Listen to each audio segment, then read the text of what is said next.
Welcome to another episode of Mike's Money Picks. Today on the show, guys, we have something new and something fun that I'm going to talk to you guys about.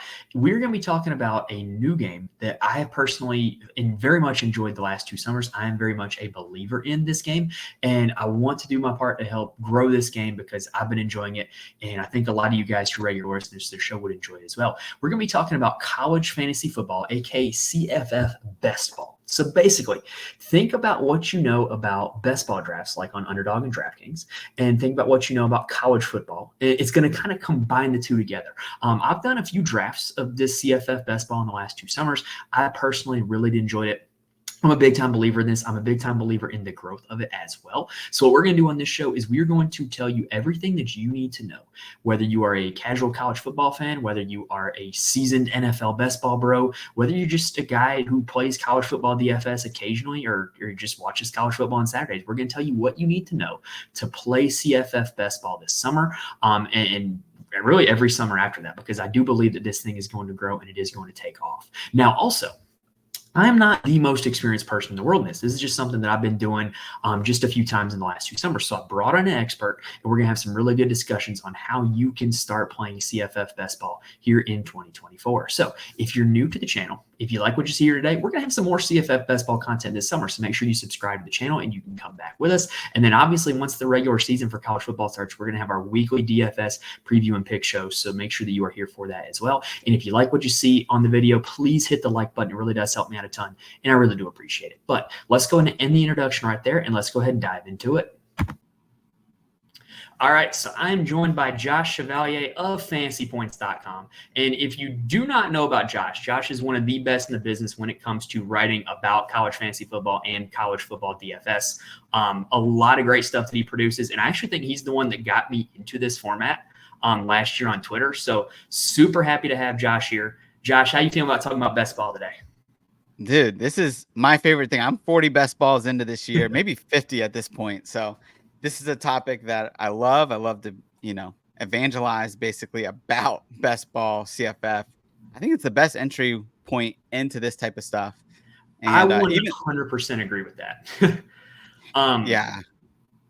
So like last year, like literally, like I think it was you that got me into this on Twitter because like for a few years when college football didn't have DFS, I played CFF season long and I enjoyed it. But like in the fall, when you've got NFL and, season long for NFL and DFS for NFL, and you add on CFF as well, it was a lot. And so that was kind of the first thing that went away for me when DFS came back, was I was still playing college football DFS, but I kind of let CFF go.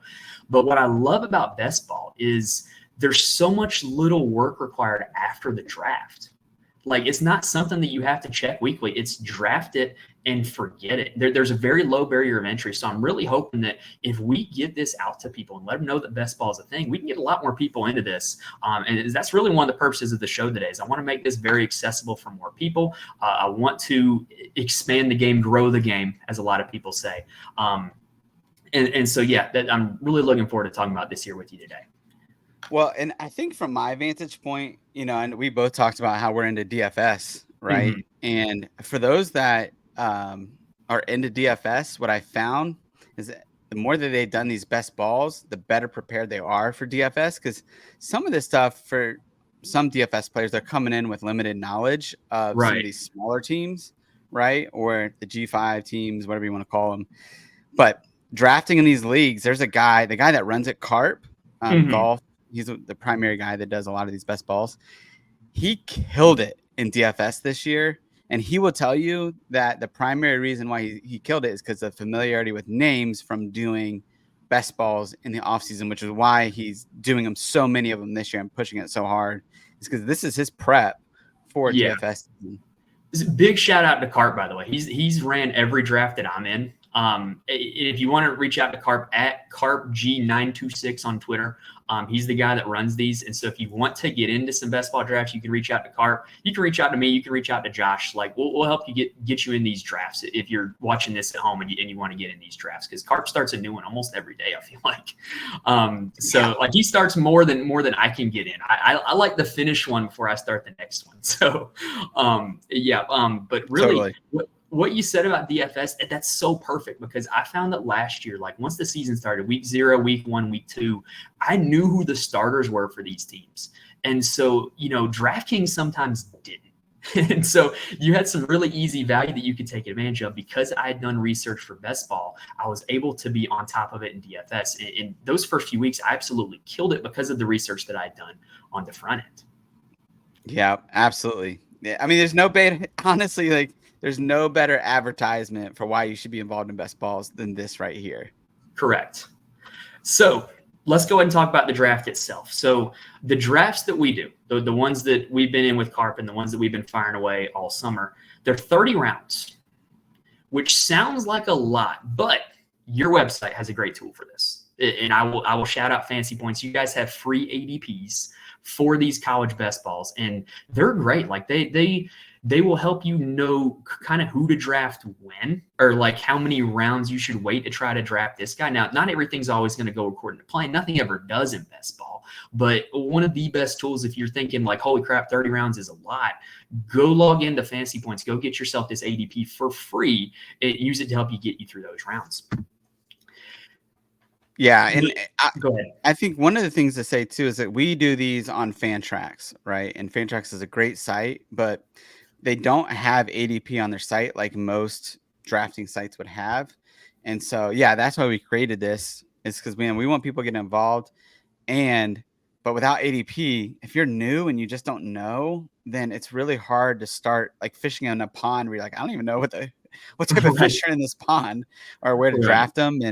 And so that's why we did it. And it's like, yeah, anything can happen. You can choose people wherever you want, but to get an idea, and these are all the best balls that are going on. So we have captured essentially 90% of the best balls that are occurring. We have the ADP for that. So it's really accurate data.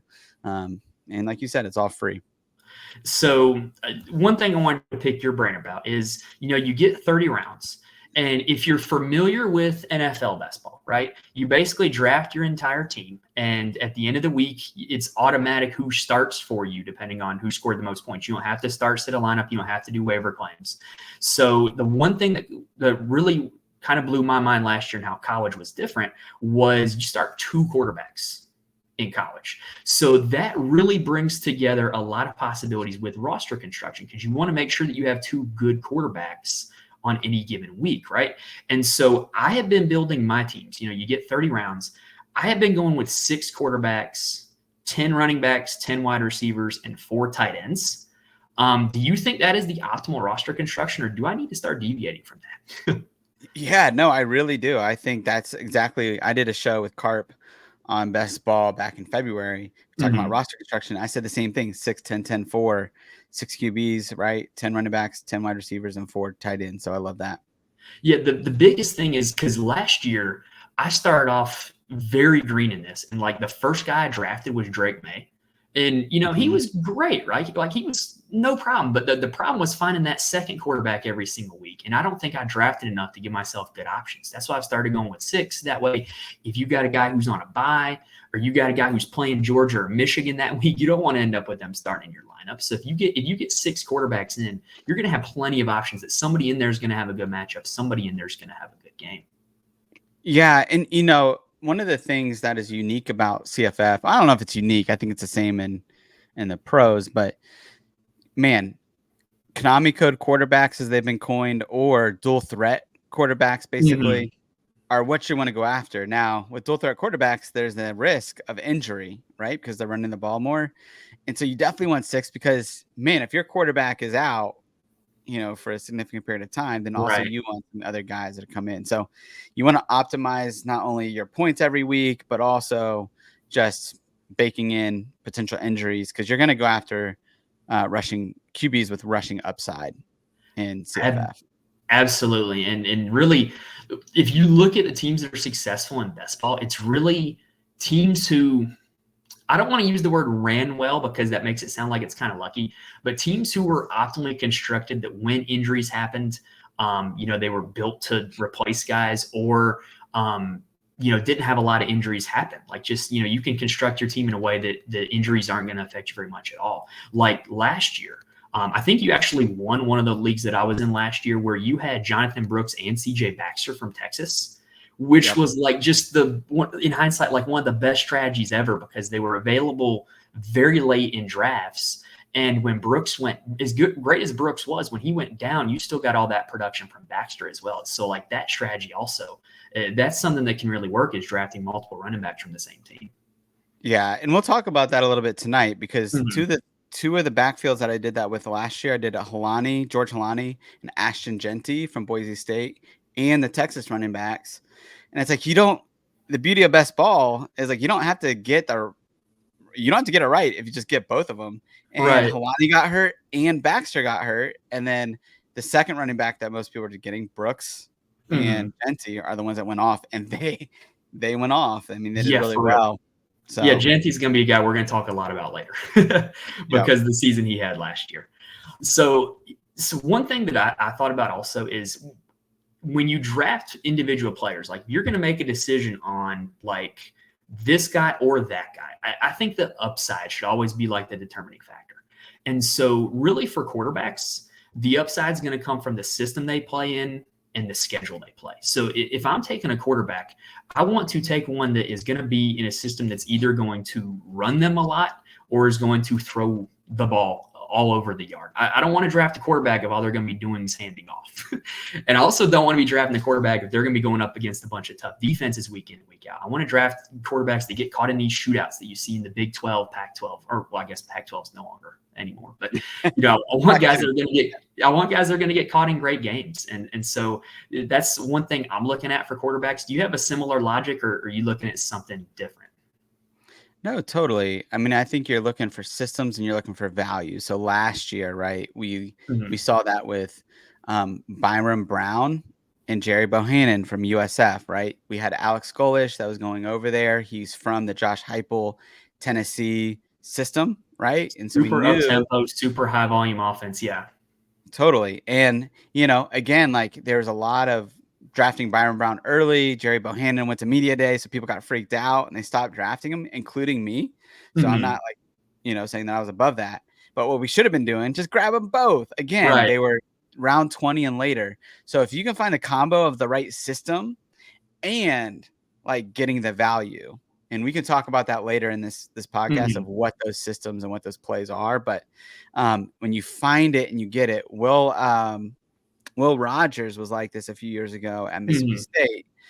You want to find these position battles and high octane offenses, and if you do, and you get them in rounds 20 and below, Right. man, I mean, you're really cooking with gas at that point. Right. And to me, I don't know if you feel this way or not. I think receiver is the hardest position to pick for this because really with quarterback and running back, like if a guy's going to get a certain amount of volume, eventually they're going to score a lot of fantasy points. For receivers, like you have to actually be talented. Like you have to actually go out there and get open. You have to command the target. So I think receivers the toughest one. Like that's one where I found myself looking back the most at like, okay, what star recruit was this guy? Where is this guy played at if he's a transfer? Like to me, the receiver is the one that you have to do the most research on. How do you like determine receivers? Yeah, I mean, receiver's so tough. I will tell you that often in the past, I've gone receiver really early Mm-hmm. because it's just hard, right? If you don't, you're just basically, again, what you're saying, picking systems, hoping you're getting the guy that's the star. And so there's a lot of variance too, right? From week to week with For sure. receivers because of, touchdowns and things like that. And I mean, if so you just look it's at really hard. like the best example last year was LSU, right? Like over the season, both Thomas and Neighbors were incredible, but like playing Mhm. DFS and trying to figure out which one it was going to be that went off every week was awful. Like it was just like Awful. playing roulette. Which great part about best ball, you can draft them both, and then if one goes off, then you're going to be getting all the fancy points. Yeah, exactly. So, I think it's like, there's some different theories with wide receivers that we can talk about that I've Mm-hmm. seen people employ very well late in drafts. But again, it's what you talked about. It's the simple principle of drafting on upside, right? You want to find upside and find value. Those are the two things. You find value and upside, then you have a decent shot of winning these things. And here's the other thing. It doesn't like most of these only pay out top 2, maybe Yeah. top 3. And so you're not shooting for a playoff team even. You got to Right. shoot for the stars. And so, I think that has to factor in with some of best ball. 100%. So that's a great segue into, let's talk about like some basic drafting strategies here. So like if you watch any NFL best ball show, right? Like the word of the summer is zero RB. Like everybody in NFL best ball like champions the zero RB strategy. And like college, it's certainly different. To me, that the determining factor more so instead of running back is the quarterback position. So, since you start two of them, you kind of have to find two good ones at some point. So, instead of talking about zero RB, let's talk about like a hypothetical zero QB. Are you a guy who drafts your quarterbacks early, or are you going to try to wait a little bit? Yeah, so the first draft of this entire offseason, so I did one in January, I think. I Starting drafted, early. yeah, Caden Salter, number 3. I Mhm. haven't drafted a QB before round 3 since then. So I'm not zero QB completely, Mhm. but I'm like I wait pretty late. I mean, probably 5th round and beyond before I'm usually grabbing a QB because again, like you want to get your skill position set, and QB Mhm. this year in particular is just so deep that It it's hard is. to say that like the top 3 are going to be any better than number 10, to be honest.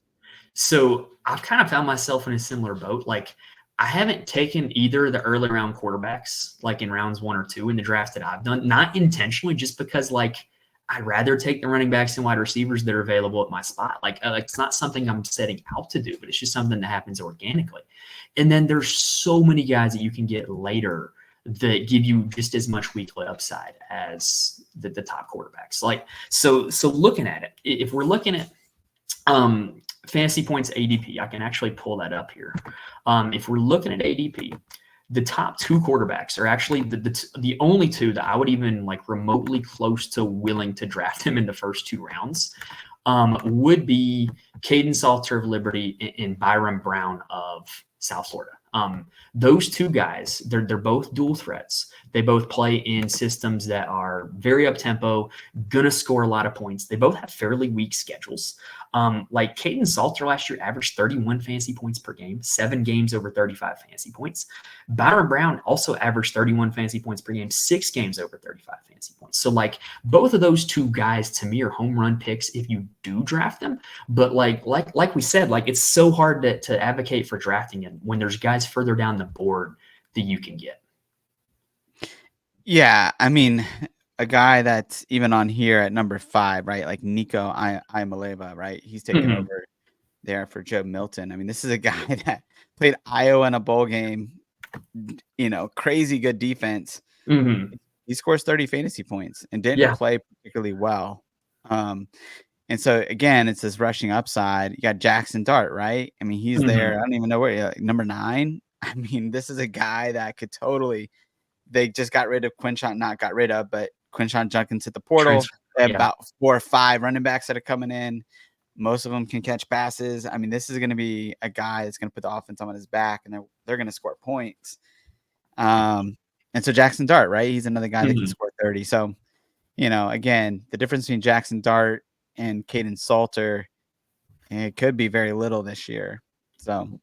So the one guy that in this group that I kind of want to shout out is like Garrett Green of West Virginia. He's a guy that I've drafted multiple times already. He had 3 Nice. games over 40 fantasy points last year. Like that's an insane weekly ceiling, and like it's the same weekly ceiling that you get out of those top quarterbacks. So like that's the main reason why I'm kind of cool just waiting on quarterbacks and getting them from that little tier as opposed to trying to draft from the very top.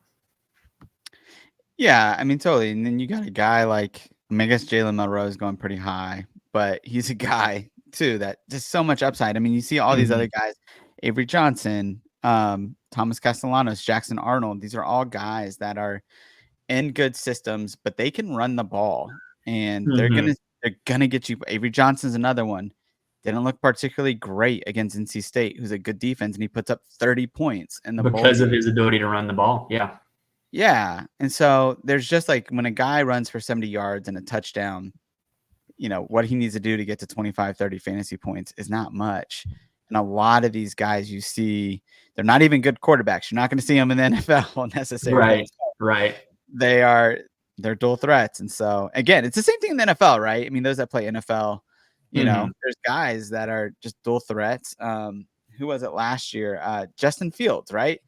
He's not even gonna start in the NFL next year, but he was like a top 6 fantasy option in the NFL. Was so good in DFS last year because he just had these monster games, and he's not even a starter anymore. Yeah. So one guy I wanted to ask you about, because I see people drafting this guy in the first round, in the early second round. His ADP is 12.6. Dylan Gabriel at Oregon. This is a guy that, like, I'm not sold on taking him at that ADP. Like, he's got a much tougher schedule now that Oregon's in the Big Ten. And last year he had a really high ceiling. Like, he did have some monster games, but he also had a really low floor. And, like, if I'm going to draft a quarterback in the first 2 rounds, I don't really want to be getting a guy that's not going to be in my starters 4 or 5 weeks of the year. So what do you think about Dylan Gabriel? Like, am I way off base in thinking that he shouldn't be drafted that high? I mean, I haven't drafted him that high, so I can't argue with you. I mean, I would say when I've seen him drop to the 3rd round, and I would be willing to take him there. I would. Yeah, and like there's some stuff like, okay, Oregon last year was so good, right, that they're not even playing their starters and like midway through the 3rd quarter. Right. There were so many Bo Nix games last year where, like, he had 35 fantasy points at the half and was like done. Nothing in the second half. Right. So if Bo Nix has to play a full game, he probably still gets 35 fantasy points, but he does it in a different way. And I think Dylan Gabriel is a good quarterback. I'm curious to see, again, like what makes somebody that good is they have to run the ball. And Dylan Gabriel has run the ball at times, right? He ran 300 yards, like 6 touchdowns last year, maybe. Yeah, he ran all over Texas. I remember that. All too well, unfortunately. Yeah, all too well, right? He decided to have his best game ever. Yeah, you're a Texas fan. I'm in Austin, and I've been here for 4 years. So we're Texas people. Yeah, I can already see the comments coming in that we got a Texas bias, but I honestly don't care. Don't care whatsoever. Like just know going in that's what you're getting. Yeah, but when Dylan Gabriel was, again, he's been in this same system. This is the first time he's not in like Jeff Lebby-ish, Josh Heupel system. But even before, like, he didn't run a lot.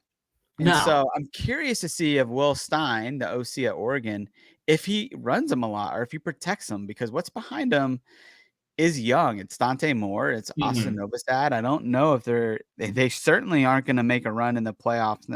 I don't think. I don't think so. I think that Big Ten leap is going to be tough for them. I really do.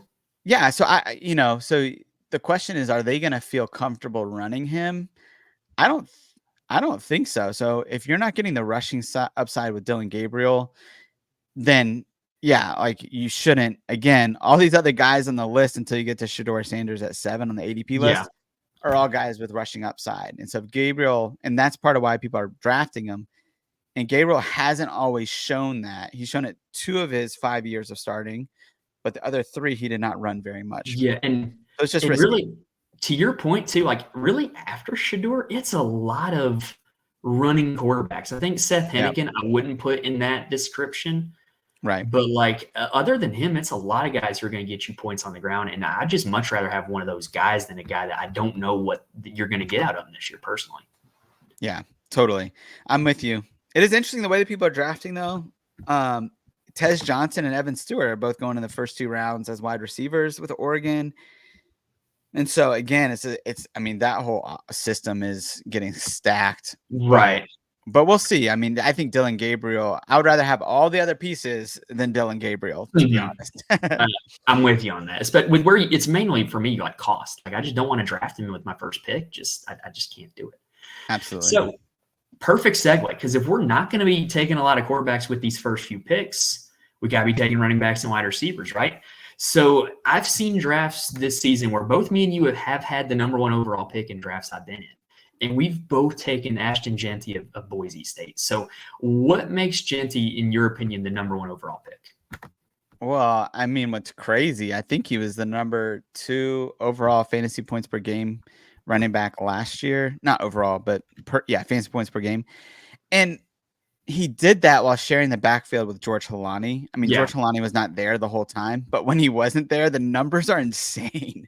Yeah. Um, it's just the upside. I mean, this is a kid that could definitely catch 50 balls, for 500 yards, and then on the ground get 250 touches and run for another 1,500 yards. I mean, he's got 2,000-yard upside. So I think that's what it is with Ashton Genty. I mean, really, him or Ollie Gordon in that range are just both incredible options. Right. They're both going to do incredible things. But Ashton Genty, to me, with that Mountain West schedule, is just going to tear it up. In a system that loves to use the running back, like we were talking about earlier, like it's a perfect system for a running back. Yeah, you always want the boys are running back. That's a good principle in these things. Like that even goes back to oh gosh, what was that guy's name? He played for the Dolphins. I can picture him. Jay Ajayi. Yes, that's exactly. Yeah, going back all the way to those days, you wanted the Boise State back ever since then. Totally. So you did mention you were 100% right. Genty was number 2 in fantasy points per game last year. Number 1 was Ollie Gordon. He's the other guy that I've seen drafted number 1 overall. I don't think you can go wrong doing that. Like I would not criticize somebody at all if they went Gordon over Genty. But like we've been talking, Genty with that schedule, with that system, with the extra opportunities, he's just a smash pick in my opinion. Yeah, absolutely. I mean, Ollie Gordon for the DFS listeners out there. I mean, when he was putting up those, 2 straight 50-point weeks and like 3 out of 4.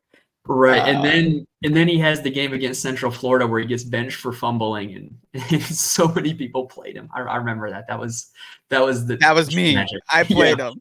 Yeah, I think he was a core play for me that week as well. Like just because the matchup looked so good, and DraftKings still didn't adjust his price up to where it needed to be. So yeah, we all thought we were getting away with something. We're like, this is the obvious pick. Right. It's DFS for you.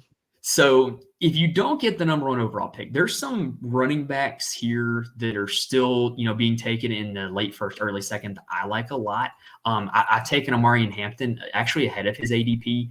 I think that Carolina is going to go a little more run heavy now that they don't have Drake May. So I think he's an absolute smash play. And then near the back end of the first, you've got Taylor from Minnesota, Giddens from Kansas State, Harvey from UCF, Brooks from Texas Tech. Like there's just a lot of great running backs you can take in the first 2 rounds that I wouldn't criticize at all. Do you have one from that group that you particularly like? I'm with you on Hampton. I mean, I think the offensive line could be a little shaky, but it's the ACC. I mean, ACC is not very good defensively. I think you can argue that it got weaker with the teams that they added too.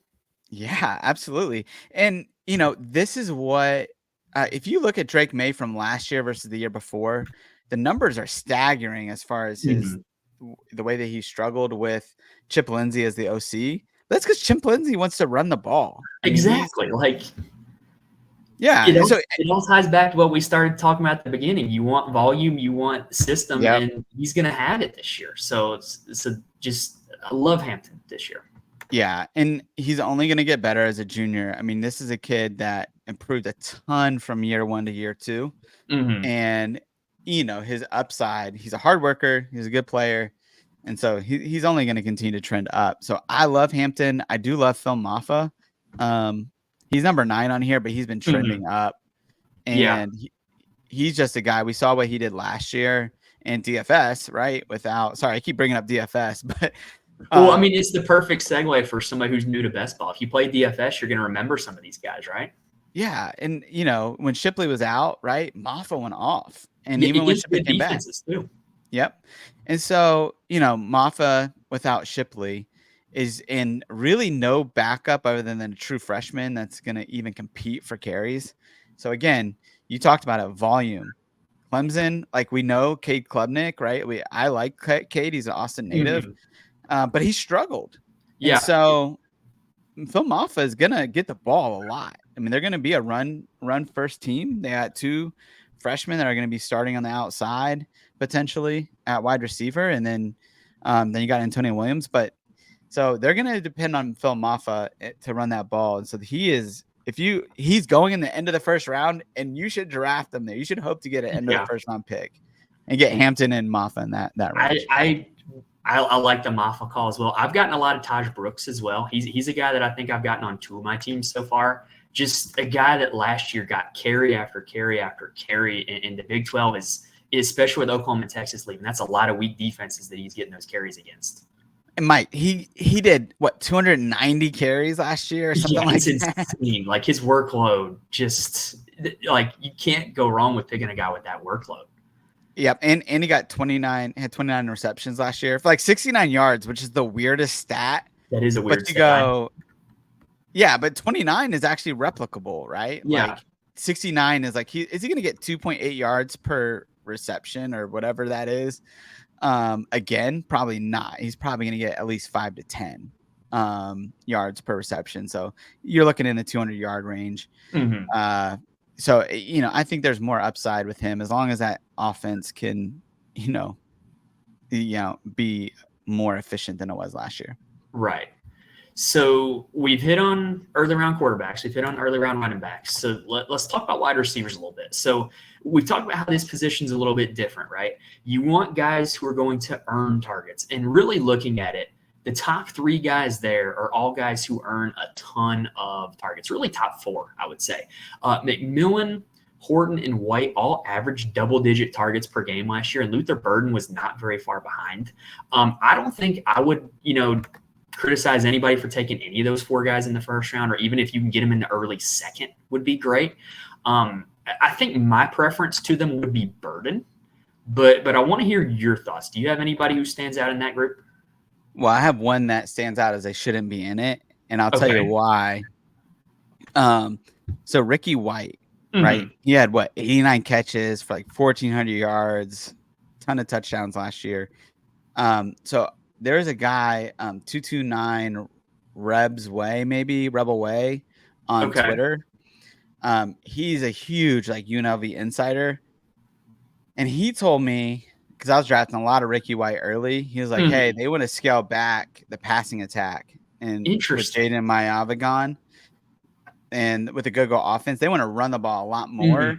And they said a lot of it was Jaden was, throwing a lot of interceptions. And so they're having to come back a lot, but they don't prefer to throw the ball a ton. And so he's like, yeah, I would not expect Ricky White to hit those numbers again. Would have to be really efficient. Yeah. And so again, like we see variance with the wide receiver position. And so that's one, and again, like maybe this dude is wrong, right? You could always be wrong, but like, with these smaller G5 schools, it's so hard. We don't get a lot of coverage. Yeah.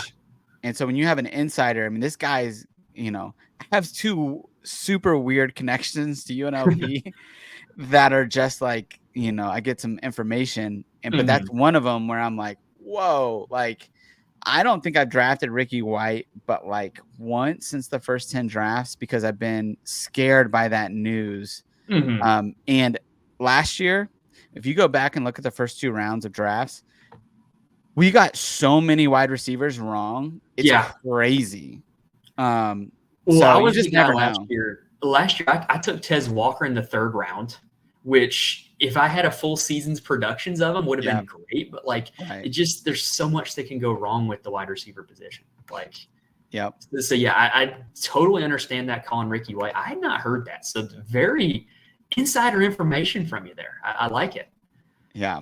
So hopefully, if we can, maybe we can fade him in like DFS or something when it comes around. Yeah. And maybe make some money, or we'll just get toasted. Yeah.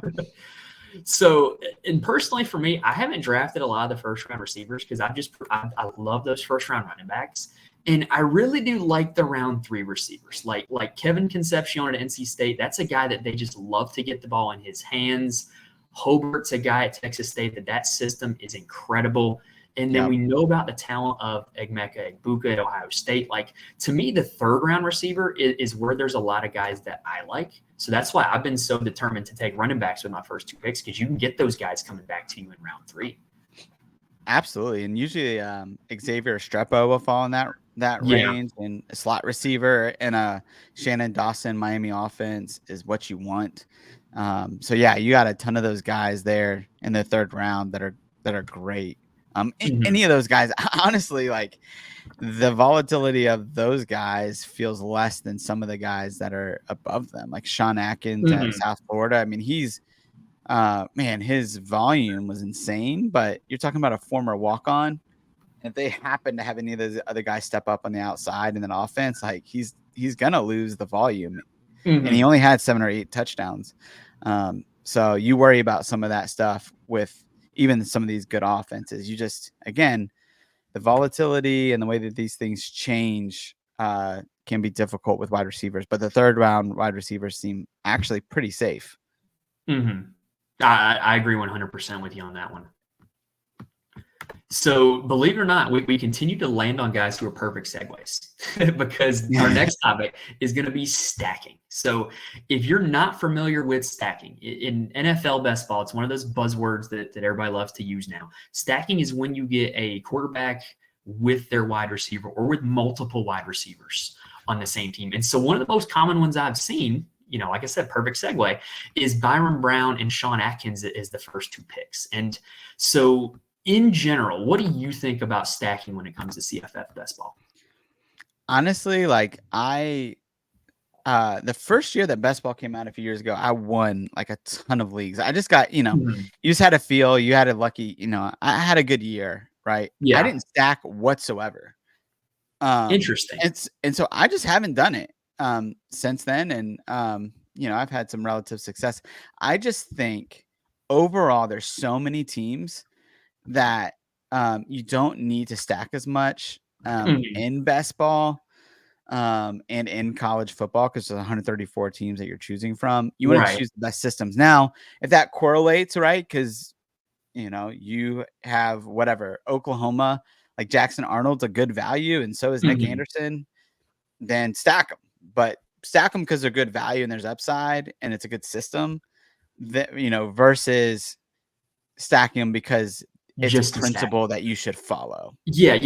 That's been my logic. Kind of is I'm much more apt to stack like the pocket passing quarterbacks. Yep. Like our beloved Texas Longhorns, you can get Quinn Ewers with a very easy Isaiah Bond or Matthew Golden or Jonte Cook.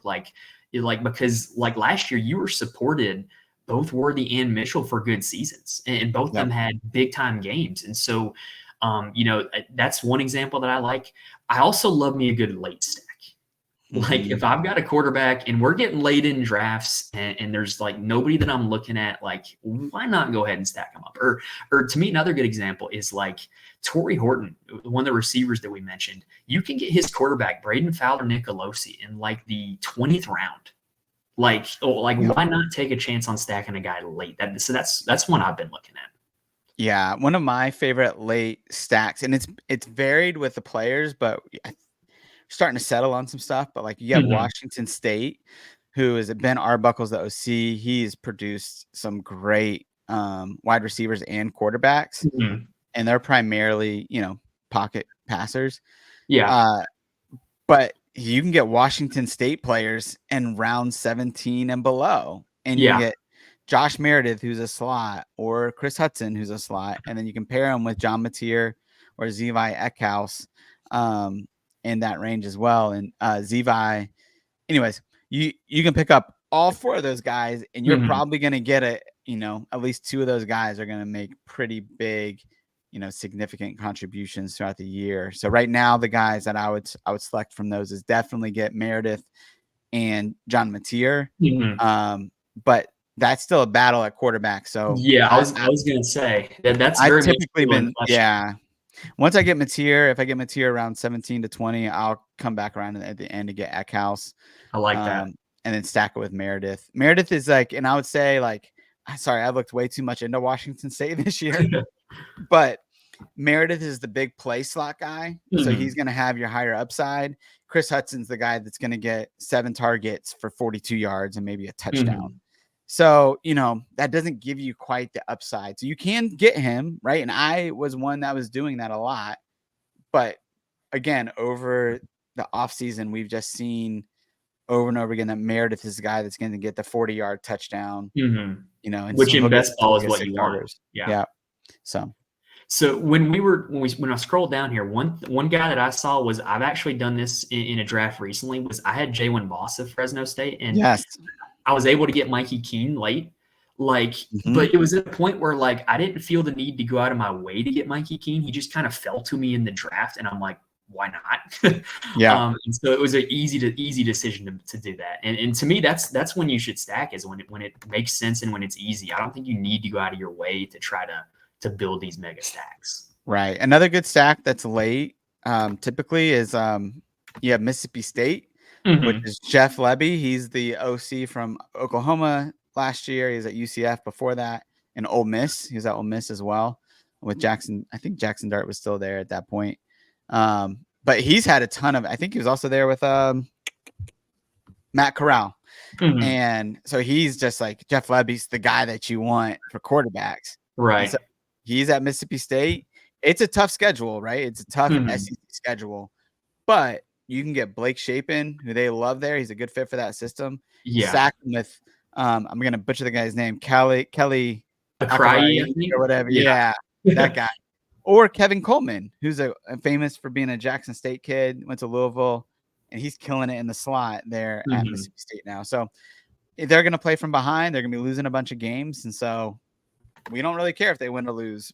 But Yeah. there's a chance that they could score. I mean, Jeff Lebby puts up points. That's what he does. So with all that being said, we're going to take a quick breather, and then we're going to come back with a few more strategies and then a few more of our favorite targets later in drafts. All right, so we are back, and we're going to talk about a strategy that I have heard be used in the past. I don't know how much it's going to be effective this year, but I've heard people talk about targeting specific conferences. And I understand the theory behind it because conferences tend to play each other. And if they get games that are shootouts, then you get a lot of guys playing against each other, scoring a lot of points, right? Like I understand why that should work. Like in previous years, the MAC would have been like the best conference to do this with because I know you being a great college football guy, you probably remember so many matching games that just went Yeah. back and forth, like 70 points scored. But I don't necessarily think that's a great strategy anymore. The MAC is playing a lot of bye games at the start of the season, and that's going to be really rough to try to find those guys to get into their starting lineups in best ball when, they're playing against a significantly more talented opponent. So do you think that targeting specific conferences is like still a valuable strategy or is it dead? Yeah, I mean, I think there is some degree to that if you want to go broader, right, in your strategy there. But I think targeting specific teams is probably a better idea because of their weak schedules. If you can get that granular, but like Conference USA, for example, like Mhm. they're the new MAC in the sense of like they play nobody. They Um, don't. They really don't. and so you got, that's why Liberty, that's why Caden Salter is so good, is that like literally this year they played nobody. And so getting Liberty players is really good. The problem with that is that you have the Oregon effect where you might not even play in the fourth quarter of games. And so that can be difficult to figure out. But Conference USA teams aren't that good. So it's like Mhm. targeting players from there isn't the best strategy. So overall, I don't take too much consideration into it. Maybe by position, like I'd more avoid some conferences to be honest, but Yeah. targeting, I don't really play that game too much. Like I will say this year, there's more than I'm concerned about, than more than I'm like going out of my way to target. Like I Yeah. don't necessarily have very high hopes for a lot of these Pac-12 teams that are going over to the Big Ten. And Mhm. you go from playing these shootout games against Cal on a Saturday night to now you're playing like a game with a total of 40 in the snow in New Jersey. Like it's just not going to be the same type of game environment that they're used to. So I'm almost more so where like I'm going to try avoiding stacking up conferences as opposed to like just go out of my way to do it just for the sake of doing it. Yeah, I'm totally with you. I mean, especially the Big Ten, right? For the most part, it's just like we've just seen if you're not Ohio State, if you're not Michigan, right? And maybe Oregon can fall into that too this year, Mhm. but you got to be demonstrably more talented than these other teams to really be really, really good as far as week in and week out. So, yeah, Big Ten's the one that I'm like, you know, I don't know, like even a Darius Taylor from Minnesota. I go, yeah, we've seen them be so good in the past, Mhm. but man, the last 6 weeks of that schedule are brutal. Minnesota probably got like the toughest draw out of anybody in that conference. Like that schedule is insane. Yeah, yeah. I mean, definitely if you're playing CFF regular season long term, Mhm. it's like, yeah, like I wouldn't touch Taylor.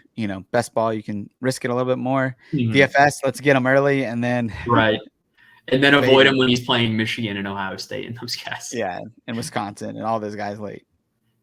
So again, we end up with the perfect segue.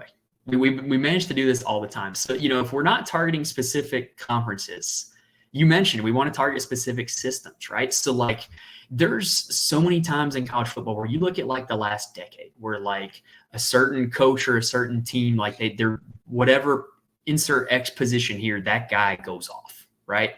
And so there's so many examples of this in college football. Like the biggest one to me is the Jeff Brom wide receiver one.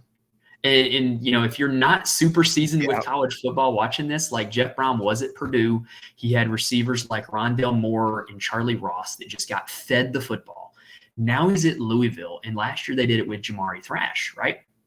And Yeah. so everybody's chasing that again this year, thinking that it's going to be Colin Lacey.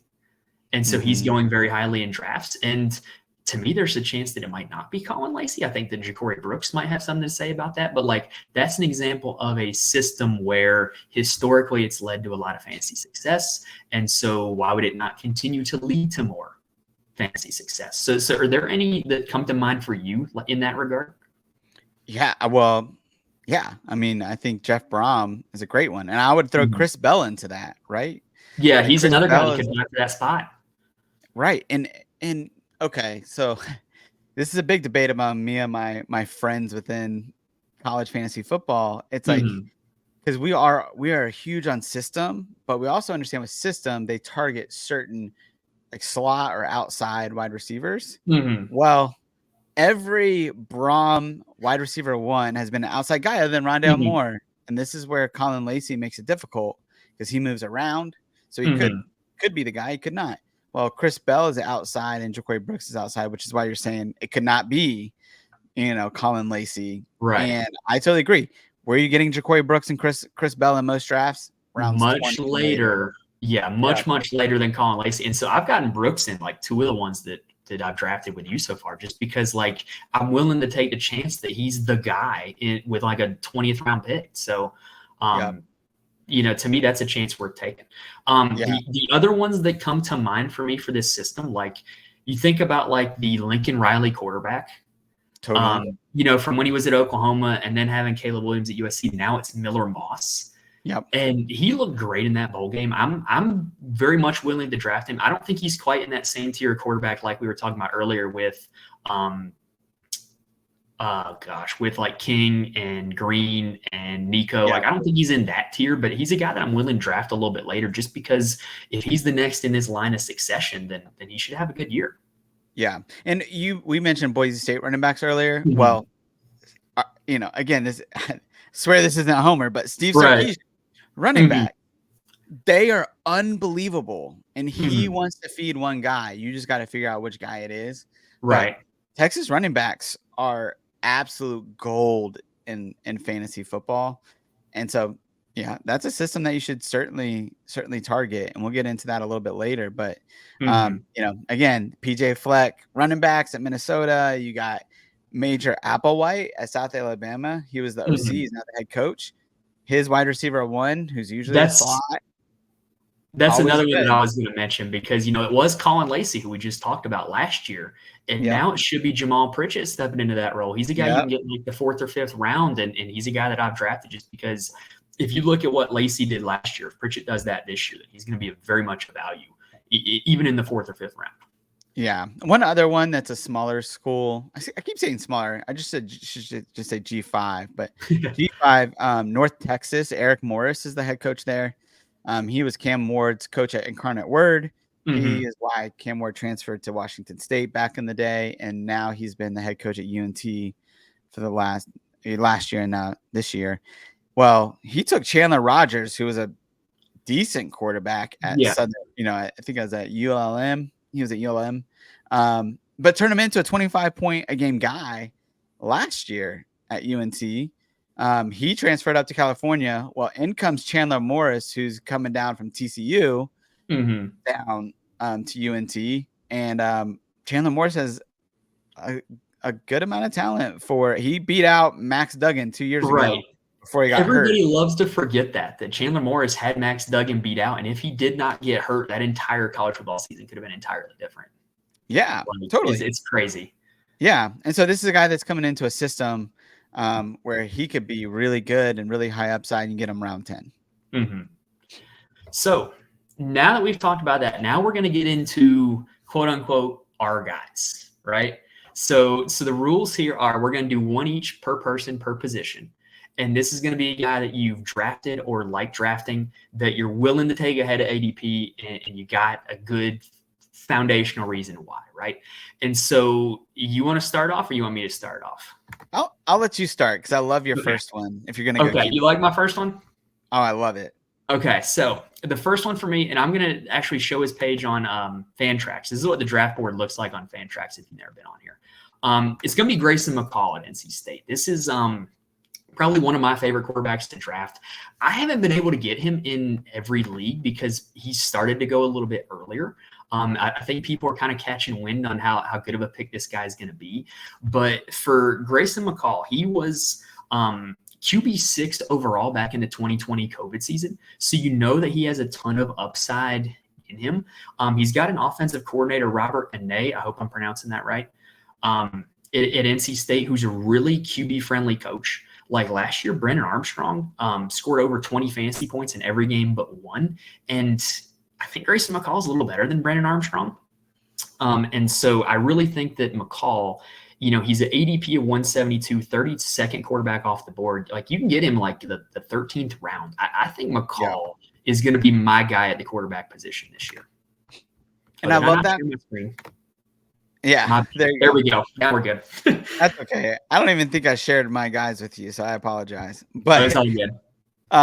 But Grayson McCall, I mean, this is a guy. One of the reasons why I love him is because last year was all Kevin Concepcion, right? KC was the offense.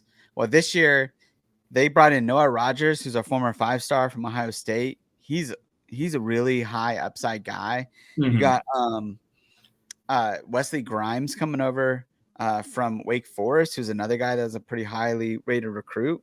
And I like your tight end too. I like Jolly quite a bit. Yeah, Justin I think Jolly's that guy's going to play on Sundays. Yeah, he's very PFF loves him, right? And so he's a guy.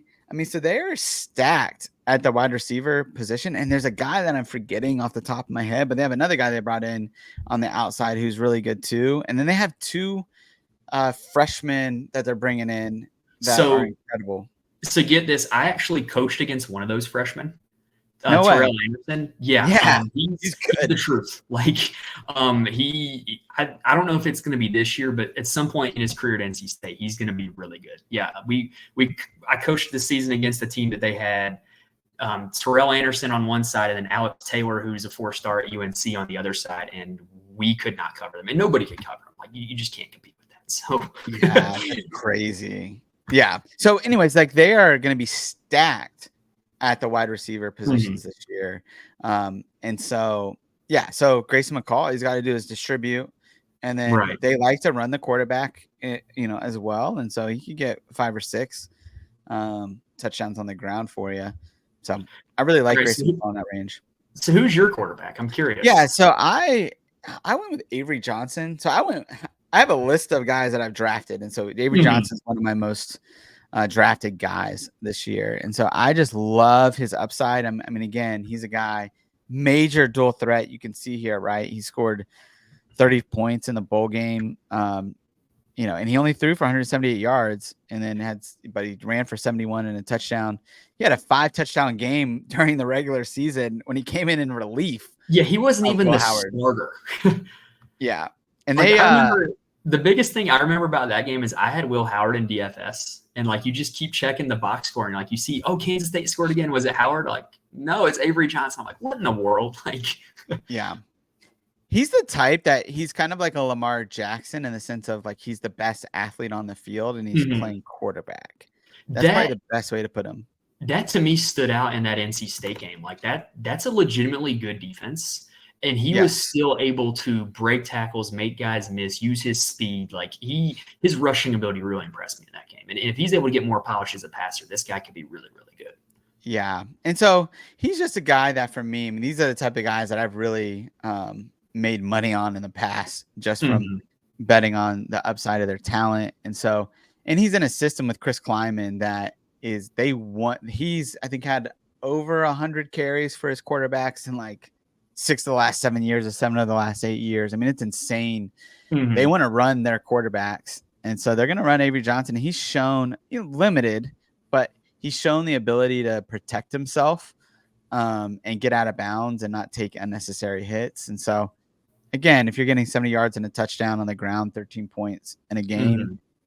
then what you have to do to get to 25, 30 points isn't that much as a passer. Significantly lower degree of difficulty to get that many fantasy points. I mean, again, we see it right here, right? 70 yards and a touchdown. He gets 178 and 2 touchdowns, which isn't a Yeah. great passing game, No. but he does it. And they have a sneaky good receiver core there and we'll talk about that in a little bit. But Avery Mm-hmm. Johnson is my guy. Round 6 is really where you have to, if you're going to go a little bit higher than where he's going, round 6 is where you got to take him.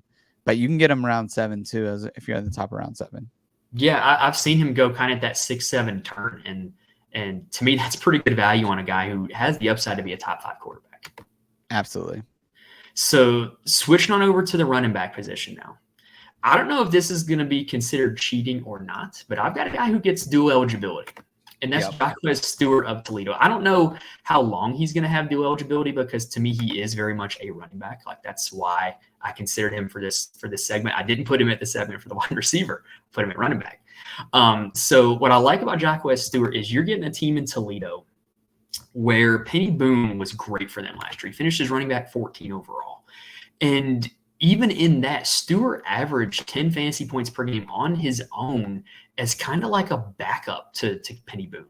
And so really, if you were to add together what Penny Boone was doing as the starter and what Stewart was doing as the backup, this was a very valuable backfield. And now Stewart projects to be the leader of it. And if you're wondering what it looked like when he was the leader of it, in his bowl game against Wyoming, 17.3 fantasy points, which is pretty good. And that was a game that Penny Boone sat out. So he was carrying the load that game. So I really like the upside of getting a guy like this in Jacquez Stewart. And you can get him in around the like 19th, 20th round most of the time. So he's a guy you can target late that I really like. Yeah, it's a great pick. I mean, Toledo, this is another one that traditionally, I mean, Penny Boone he got whatever 1,400 yards and whatever he had, but that wasn't an anomaly. No, the right? Toledo, they're usually the class of the MAC. And so when you're the best team in your conference, you're able to be more physical, run the football, be in the lead in games. And so that really it was not an aberration to see Penny Boone put up those kind of numbers. Yeah, this is the for those that might not be familiar with Toledo, this is the team that produced Kareem Hunt, right? And Kareem Hunt was a guy that did very much what Penny Boone did when he was in college. I mean, he put up a high yards per carry and just put up a ton of yards. And again, those guys aren't the anomaly. They're not the exception. They're the rule in what you get out of Toledo. So maybe Jacquez Stewart isn't that. Like, we don't know, but 17 points per game, which is probably what he'll get in this range, is awesome. So yeah. I love it.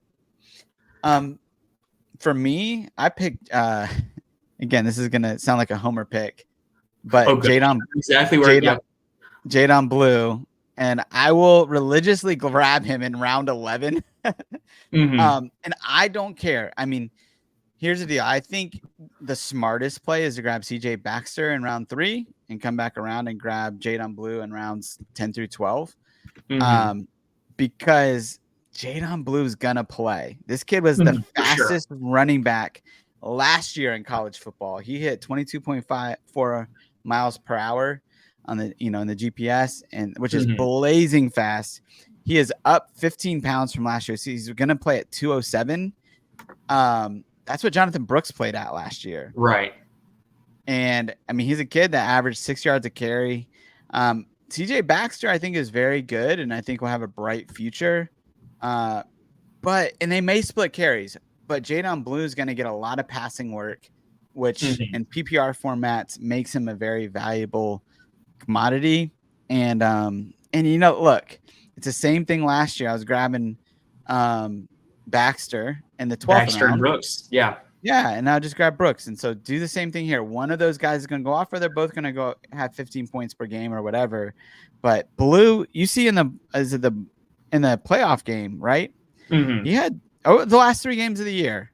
Those were all without Jonathan Brooks because he tore his Correct. ACL. This is Baxter and Blue together, and he averaged about 20 points a game, right? And so, Yeah. and he wasn't even getting he got what, 10 to 15 touches? Yeah, he in was those like very games? much the 1B behind Baxter's 1A, and he's still putting up 16 fantasy points in the last 3 games of the year. Like, that's impressive. And even if they are a committee, like, I think that he can still be giving you those type of numbers. And at the most upside, like, we know Steve Sarkisian wants to feed a running back, and if he's the one that ends up getting fed, you can get him in the 10th round as opposed to getting Baxter in the 3rd round.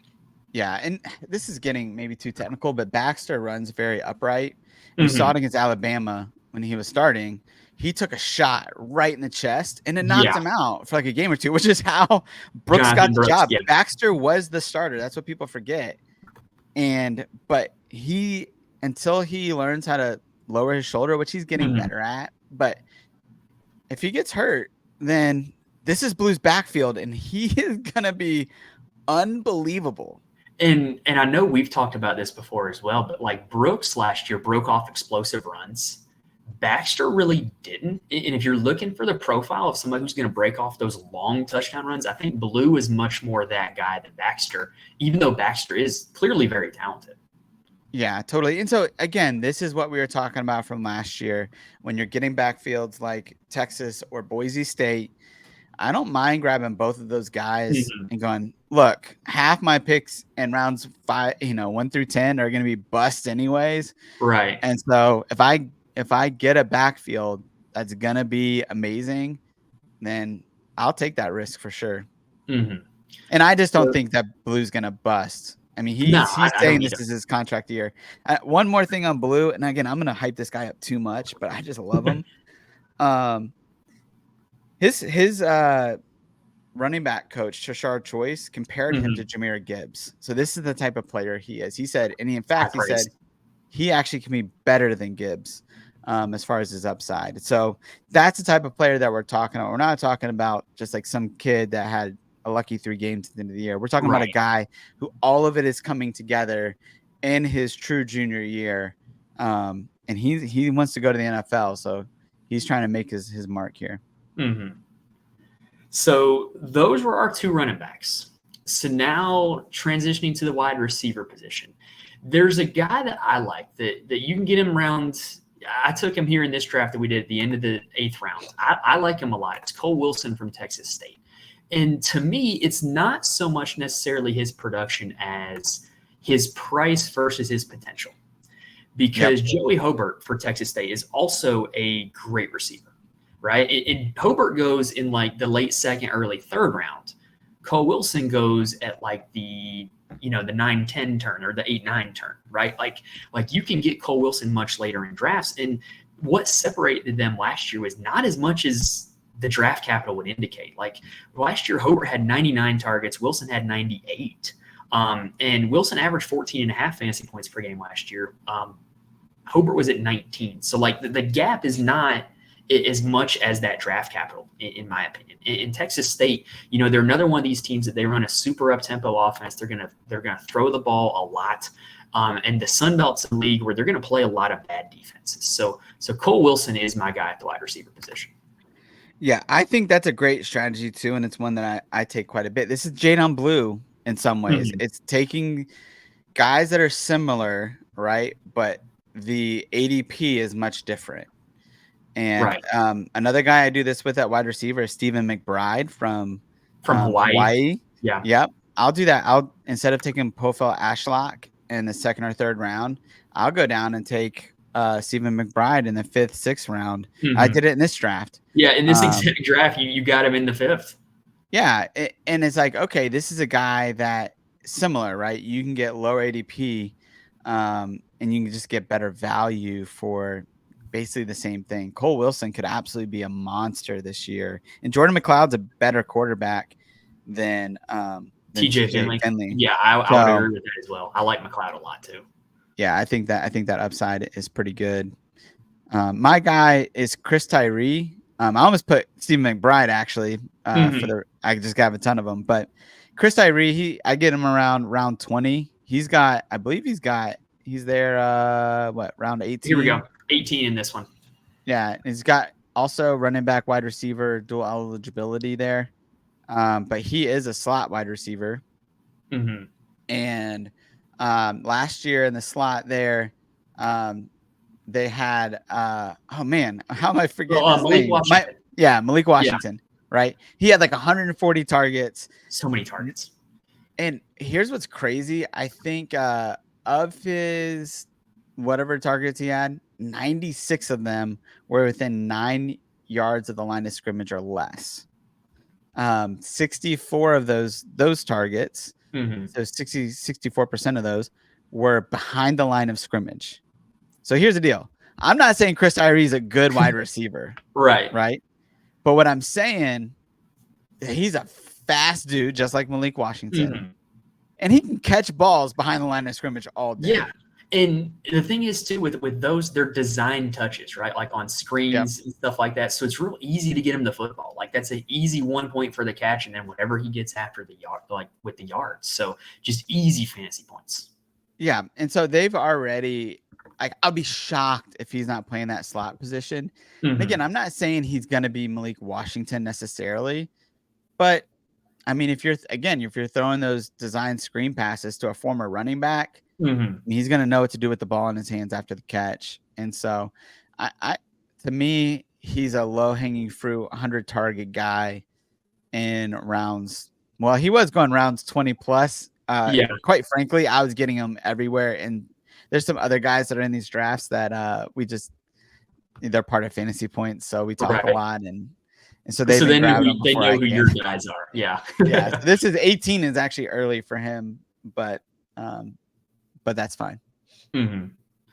So now we're going to talk about quite possibly the hardest position to handicap, and that's the tight end position. And I will give you a shout out. You took my guy earlier today, believe it or not, in one of the drafts that we're in.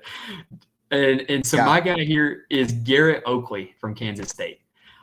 This is a guy that he goes undrafted in some leagues. You can get him really late, but to me, it's just the perfect role, right? Like last year, we know about Ben Sinnott from Kansas State. He got fed the ball, got 76 targets from the tight end position, which was third among all tight ends last year. And he was tight end 3 overall. And I'm not saying that Garrett Oakley is going to be Ben Sinnott. Like, I don't think he's that talented as Sinnott, but he doesn't have to be if that's going to be his role in the offense, and you can get him this late. In the bowl game, what I really like to see was that he was targeted 6 times, and that was with Avery Johnson at quarterback. So I really like Oakley as like just a really cheap late round tight end that you can get who gives you a ton of upside. Yeah, I totally agree with you. So it's kind of funny. Again, I've told you, I think I've been in 50 drafts plus. So when you had Garrett Oakley, I was like, oh, dang. So I've drafted Oakley 18 times. Wow. I've drafted Elijah Arroyo 21 times. And then my guy, Luke Haas, that I'm going to bring up here 18 times. And so, like, almost every draft, I'm coming away with those 3 guys almost automatically. So we're pretty in sync on taking Oakley then. I love Oakley. Yeah. I mean, again, you saw even the plays that he made in that the bowl game. Yeah, I mean, he's a guy that that Avery liked, right? And he took basically, I think it was like a screen pass. I can't remember exactly, but it was like something that was like pretty easy. I don't know. You probably watched that game. If I remember, he got down to like the 1 or 2 yard line. Yeah, I was gonna say. I feel like he had. It says 2 for 35, but I feel like most of it was on one play, and I feel like he got tackled near the goal line. And so, like, if he scored, it would have looked a whole lot different in terms of the fantasy numbers. Yeah, totally. And so he's a guy. Yeah, anytime you have a new quarterback, particularly one that's not a very good passer, we'll just say that for now. They love to go up the seam to the tight end because it's an easy shot. That's what you know, you look at Jaden Daniels, and I'm not trying to bust on Jaden Daniels, but like, you know, guys like that, like these like easier throws. Mm-hmm. And so the seam shots, things like that, with the tight end, they'll take them, and they're good passes for quarterbacks like that. So I could Yeah. see him very much relying on Garrett Oakley, him being Avery Johnson. So yeah, I And love that. When you brought him up, I was like, oh shoot, like I love that guy. yeah. Well, to me, like just the amount of upside for where you can draft him at is just that's what I really like. Like this is a guy Totally. that I mean, if you're in a draft with him with one of us two, he's not going to go undrafted. But you know, you can get him at the very end of the draft, and he has that legitimate upside.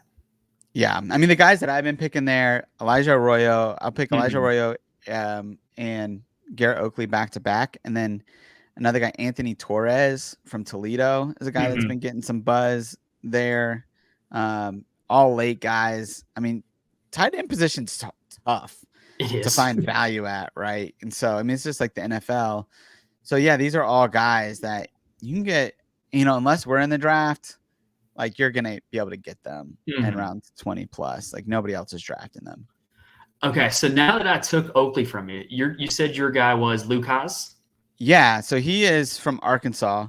Mhm. Um, And this is a guy that over the first, I mean, you look at the beginning of the year and, you know, he's a true freshman. So, one, Mhm. you know, it's like the NFL, right? Like rookie tight ends usually don't produce much. True freshman tight ends don't produce much. And you can see this guy in weeks 3 and 4. He put up 17.8 points. And then what is that second one? 31.6. 31.6, big game. Yeah. Yeah. And 4 for 78, one touchdown. So this isn't a guy that's like catching some like screen passes and taking it 5 yards. This is a dude lining up in line and still like running downfield, averaging Mhm. like 20 yards a catch at tight end. And he and again against A&M, you have one catch for 14 yards. He broke his collarbone on that catch. That was very early in that game Mhm. that happened. But this guy has unbelievable upside. He's actually my tight end one in Devi, Mhm. which is, you know, the format where you're projecting NFL talent. Because I think this guy is like a future star in the NFL. And I think, again, when you have a guy, and again, this guy, he's not even lining up in the slot primarily. He's lined Mhm. up a lot in line and then running downfield. Taylon Green's going to be his quarterback. Taylon Green is from Boise State. He's not a very good passer. But again, guys that aren't good passers usually rely on their tight ends more. Tight end's And so, best like, friend. yeah. So Luke Haas is a guy that, I mean, he's the best. Honestly, he's the best player on that offense. So Um, what I like about him is like when you watch those games early last year, there was a very clear effort to get him involved and get him in the game, right? Like yep. he was very clearly a part of the offense as a true freshman. And so his role is only going to continue to grow, and you know he's got some more of these big games in him. I really do like that pick with Luke Haas as well.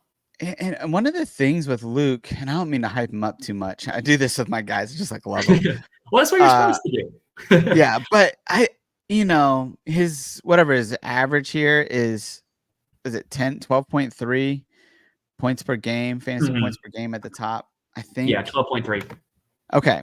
So 12.3. That's high for a tight end. I mean, that It puts him is. right there in like the top 5 tight ends last year. I can Um, actually lift it up. Keep going. Now, what's crazy about that is you see his first 2 weeks, he did nothing. And then Mhm. he has a whole fifth week that he breaks his collarbone on the first play of the game. So all of that production is in 2 weeks. And that just because they were getting him, you know, integrated into the offense. And so I think BYU and LSU, those can look like exceptions, but I don't think that's the case. I mean, I think that's who he is. He is like Yeah. a Brock Bowers type. I don't want to hype him that much, but like he's Mhm. that type of player where he's going to be a guy that's going to go downfield. He's a true athlete playing the tight end position. And you can get him in the 13th, 14th, 15th round, depending on the draft. Too. That's the best part is you don't have to spend a whole lot of draft capital on getting him. Yeah. And quite frankly, there's so many good tight ends that are in those ranges that I'm just Mhm. waiting until the 12th round and I'm just stacking up skill positions. I'll get a couple quarterbacks, Right. and then I'll start Like targeting tight ends. like you can see in this draft we did in here, and I think we did this draft in either March or April. Like Mhm. once the 13th round hit, like there was just a run of tight ends. Yeah. And it's really just a lot of guys that really you're kind of picking and choosing which profile you would like. And that's going to be the guy that you end up taking because they're all ranked pretty similar. They're all going to go in a pretty similar spot. Yeah. Yeah. Totally. Another one I like just real quick is Ben Mhm. Brahmer. He's down there in like round 21.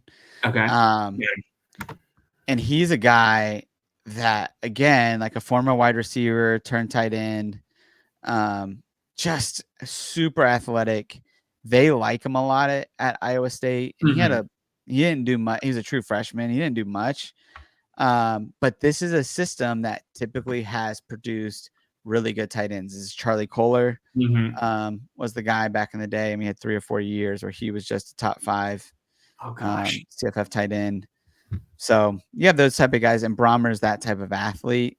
Um, and he's got a good quarterback and Rocco back. So um, he's a guy that, again, I'm not saying to draft him in the same place as Luke Haas, but he's a guy in these rounds 17 to 24 that you could take a Mhm. tight end once everybody does their run and he's still available. Right. All right. So I think that is going to close us out here. We went over a lot, and Yeah, I'm I, sorry, I man. no, you're dude. I had an absolute blast. This was a lot of information, and I hope that the people at home watching, if you're not familiar with CFF best ball, you are now, and hopefully you're prepared to draft, and you can hop in some of these drafts with us. So before we go, Josh, where can the people find more of your work? Yeah, I'm at CFF guys on Twitter, at Fantasy Points. You can, again, if you're going to draft, come get our free ADP on the site.